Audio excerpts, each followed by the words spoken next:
So SIMI அமைப்புக்கு விதிக்கப்பட்ட தடையை வந்துட்டு நீட்டிக்க கோரி உச்சநீதிமன்றத்தில் மனு தாக்கல் பண்ணியிருக்காங்க. இந்த சிமி அமைப்புனா என்ன, எதற்காக வந்து தடை விதிக்கப்பட்டிருக்கு சார்? சிமிங்கிறது வந்து ஸ்டூடெண்ட் ஆஃப் இஸ்லாமிக் மிஷன் சொல்லிட்டு, அது இப்போ இல்லை, அது ஒரு 40-50 வருஷமாக இருக்கிற அமைப்பு தான். அடிக்கடி அதில் தடை பண்ணியிருக்காங்க. நிறைய அவங்க வந்து குற்ற செயல்களை ஈடுபடும் போது தடை பண்ணியிருக்காங்க. அவங்க தடை பண்ண அந்த அந்த சமுதாயம், அந்த இஸ்லாமிய சமுதாயத்தை சேர்ந்தவங்க என்ன செய்கிறாங்கன்னா, அப்படியே இன்னொரு பேரில் அதை ஆரம்பிச்சுக்கிறாங்க. ஒரு இயக்கத்தை தடை செஞ்சுட்டாங்கன்னா அந்த இயக்கத்தை இன்னொரு பேரில் இந்த பாப்புலர் ஃப்ரண்ட் ஆஃப் இந்தியான்னு இருக்குல்ல, எஸ்டிபிஐயுடைய மூலக்கட்சி, அதை பாப்புலர் ஃப்ரண்ட் ஆஃப் இந்தியாவை தடை பண்ணோன்னே அந்த இருக்கிறவங்க அப்படியே வந்து இன்னொரு பேரில் என்ன செஞ்சுக்கிறாங்க, ஆரம்பிச்சுக்கிறாங்க. இப்போ இந்த மாதிரி தீவிரவாத இயக்கங்களை அல்லுவமா தடை பண்ணியிருக்காங்க, ஜிகாத் கமிட்டி தடை பண்ணியிருக்காங்க. இதை நிரந்தரமாக தடை பண்ணணும். அதை நீட்டிக்கிறதுலாம் தேவையில்லை, நிரந்தரமாக எப்பவுமே பேண்டு. தீவிரவாத அமைப்புகள் இந்தியா மாதிரி ஜனநாயக நாட்டுக்கு தேவையில்லை. ஆப்கானிஸ்தான்லையோ அல்லது ISIS Iraq and Syria Islamic states இருக்கு, அங்கேயோ அந்த மாதிரி வேணா எந்த பக்கமாக இருந்துட்டு போறாங்க. தவிர இந்தியா வந்து ஜனநாயக முறை கொண்ட ஆட்சி முறை கொண்ட ஒரு அரசியல் நாடு. அப்போ இந்த மாதிரி தீவிரவாத சிந்தனை கொண்ட எந்த அமைப்புமே நிரந்தர தடை, நீட்டிப்புனா 5 வருஷம் நீட்டிப்பு, அப்புறம் 10 வருஷம் நீட்டிப்பு, அப்புறம் வேற ஏதாவது ஆட்சி வந்து அதை அந்த நீட்டிப்பை நிறுத்த பண்ணுறது, அந்த கதைக்கே போக வேணாம். இவங்களுடைய கொள்கை ஜனநாயகத்துக்கு புறம்பான செயல்கள் ஏதாவது செஞ்சாங்கன்னா நிரந்தர தடை விதிக்க வேண்டும் என்பது என்னுடைய கருத்து. இந்த சிமிக்கு வந்து நிரந்தரமாக என்ன செய்யணும், தடை விதிக்கணும். அந்த நீட்டிப்பே இருக்கக்கூடாது, நிரந்தர தடை விதிக்கணும். அதே மாதிரி பார்த்தீங்கன்னா இந்த பயங்கரவாதி அபுபக்கர், அவர் வந்து பார்த்தீங்கன்னா இளையாங்குடியில் நான் வெடிமருந்து வாங்கினேன்னு இருக்கார். இளையாங்குடியில் இருந்திருக்கேன், அப்புறம் ஆம்பூரில் இருந்திருக்கேன், அவர் எல்லாம் சொல்லியிருக்காரு. அப்போ இந்த மனிதர் வந்து அங்கே இருக்கக்கூடிய மக்களோட பழங்கு தானே செஞ்சுருப்பார், பழங்கியிருப்பார், அந்த மக்களோட பழங்கியிருப்பார், மக்களோட பேசியிருப்பார். அப்போ இப்படி ஒரு செயலை செய்கிற அந்த மக்கள், அந்த நபருக்கு, அவங்க கூட்டத்துக்கு அல்லது 4-5 பேருக்கு அந்த சமுதாய ஜமாத்தார்கள் முஸ்லீம்கள் என்ன செய்யக்கூடாது, ஆதரவு அளிக்கக்கூடாது.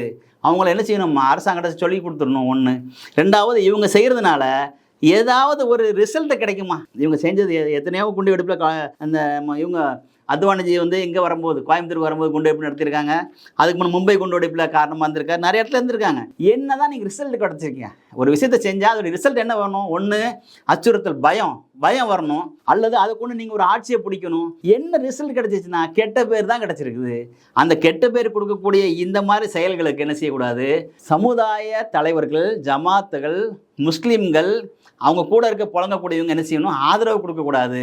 இது மாதிரி ஆதரவு கொடுக்காம இருந்தாலே அவங்க கொஞ்சம் கொஞ்சமாக என்ன செஞ்சுருவாங்க, குறைஞ்சிருவாங்க. இந்த சிமிக்கு வந்து நிரந்தர தடை விதிக்கணும். ஸோ கோயம்புத்தூரில் கடந்த 1998ஆம் ஆண்டு நடந்த வெடி விபத்துல முக்கிய குற்றவாளியான தீவிரவாதி வந்து இப்போ கைது பண்ணியிருக்காங்க. அதாவது கர்நாடக மாநிலத்தில் இருந்ததாக சொல்லிட்டு, அவர் பேர் வந்துட்டு டெய்லர் ராஜான்னு சொல்லிட்டு. 20 வயதிலே பார்த்தீங்கன்னா அவர் வந்துட்டு இந்த வெடி விபத்து, இந்த பாம்பெலாம் எப்படி தயாரிக்கிறது அப்படின்லாம் கற்றுக்கிட்டு தான் வந்துட்டு வாக்குமூலத்தை தெரிவிச்சிருக்காரு. இப்பயும் காவல்துறை விசாரணை தான் இருக்காரு. 20 வயதிலே இப்படி தள்ளப்பட காரணம் என்ன சார்? இது சரியான கேள்வி. என்னன்னா, இந்த இவர் கூட என்ன செஞ்சிருக்காரு, பாகிஸ்தான்ல போய் பயிற்சி இருந்திருக்கேன், சவுதி அரேபியா இருந்திருக்கேங்கிறார். 20 வயசுலேயே அவங்க அந்த சிந்தனைக்கு போகிறதுக்கு காரணம் என்னவா இருக்குன்னா, அவங்க படிக்கிற அந்த மெத்தட் இருக்கு இல்லையா, மதரசாலை படிக்கக்கூடிய மெத்தட், வழிமுறை, அரபி பாடசாலையில் போய் படிக்கிறாங்க. ஒரு 6 வயசு 7 வயசு பையன் 8 வயசு பையன் படிக்கிறான். அரபி பாடசாலையில் படிக்கும்போது அந்த குரானில் சில வசனங்கள் வந்து போர்க்கால வசனங்கள் தான் வருது. அது அந்த காலத்துலேருந்து உள்ள குரான் தான், 1468 வருஷம் முன்ன உள்ள குரான் தான். அந்த குரானில் வந்து அப்படித்தான் வசனம் இருக்கும். அதை வந்து அது இப்போ குரான் இறங்கிச்சுன்னா எப்படி இறங்கும்னா, அந்த வசனங்கள் இருக்காது. இப்போ ஒரு குரான் இறங்குது, இப்போ முகமது நபி இருக்காங்கன்னு ஒரு குரான் இறங்குதுன்னா அந்த போர் சம்மந்தப்பட்ட வசனங்கள் தேவையே இல்லை, இருக்காது. அப்போ என்ன இருக்குன்னா, மக்களை சந்திக்கிறது, சேவை செய்கிறது அப்படின்ற வசனம் இருக்கும். ஆனால் அந்த வசனம் 1468 முன்ன உள்ள வசனத்தை இவங்க என்ன செய்கிறாங்கன்னா, இவங்க வந்து பாடமாக படித்து கொடுக்குறாங்க.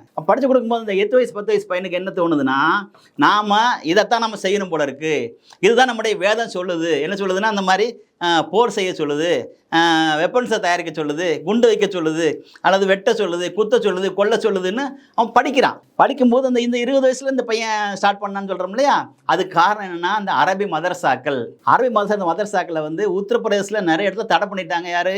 யோகி ஆதித்யநாத், நாங்கள் ஒரு முதலமைச்சர் இருக்கார்.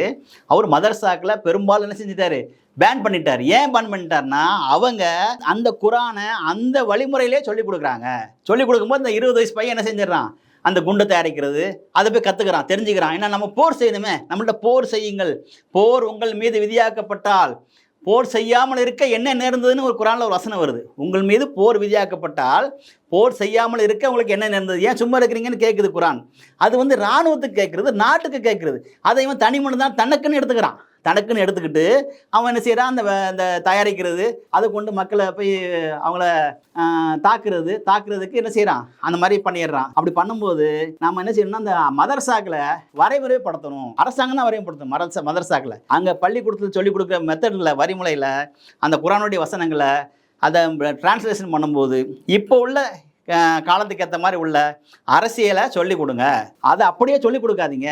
ஏன்னா அது வந்து அப்படி தான் இருக்கும், அதை மாற்ற முடியாது, அந்த எழுத்துக்களை எதையும் மாற்ற முடியாது, நீங்கள் சொல்லிக் கொடுக்காதீங்க அப்படின்னு சொல்லி நம்ம அந்த யோகி பண்ணுற மாதிரி, ஊப்பியில் யோகி பண்ணி வச்சுருக்காரு இல்லையா, அந்த மாதிரி மதரசாக்களை வரைமுறைப்படுத்திட்டாலே இந்த தீவிரவாதி போகிற அந்த பசங்க, இளைஞர்கள் 18, 19, 20 வயசு பசங்கள்லாம் கொஞ்சம் கொஞ்சமாக என்ன செய்வாங்க, அரசியல், ஜனநாயக அரசியல் பக்கம் வருவாங்க. அதை அரசாங்கம் செய்யணும். தமிழ்நாடு அரசாங்கம் அதை என்ன செய்யணும், மதரசாக்களை வரமுறைப்படுத்தணும். அவங்கள என்ன செய்யணும், கூப்பிட்டு அவங்களுக்கு ஒரு கிளாஸ் எடுத்துக்கலாம். யாருக்கு, அந்த இமாம்களுக்கும் அவங்களும் சொல்லலாம், நீங்கள் வந்து இந்த மாதிரி சொல்லிக் கொடுக்காதீங்க, நீங்கள் இப்போ இருக்கிற அரசியலை சொல்லிக் கொடுங்க. அரசியல் சொல்லிக் கொடுங்க, வேணான்னு சொல்லலை. ஏன்னா ஜனநாயக பாதையில் அரசியல் தேவை தான், சொல்லிக் கொடுங்க. அதை சொல்லிக் கொடுக்காதீங்க, அதை அவங்க தப்பாக புரிஞ்சுக்கிறாங்க. அதனால தான் 20 வயசுல இந்த மாதிரி போயிடுறான் அப்படின்னு இந்த அரசாங்கம், தமிழ்நாடு அரசாங்கம் செய்யணும். ஊப்பியில் யோகி செய்கிற மாதிரி இங்கே தமிழ்நாடு அரசாங்கம் செய்யணும். செஞ்சால் அந்த தீவிரவாதம் குறையும்.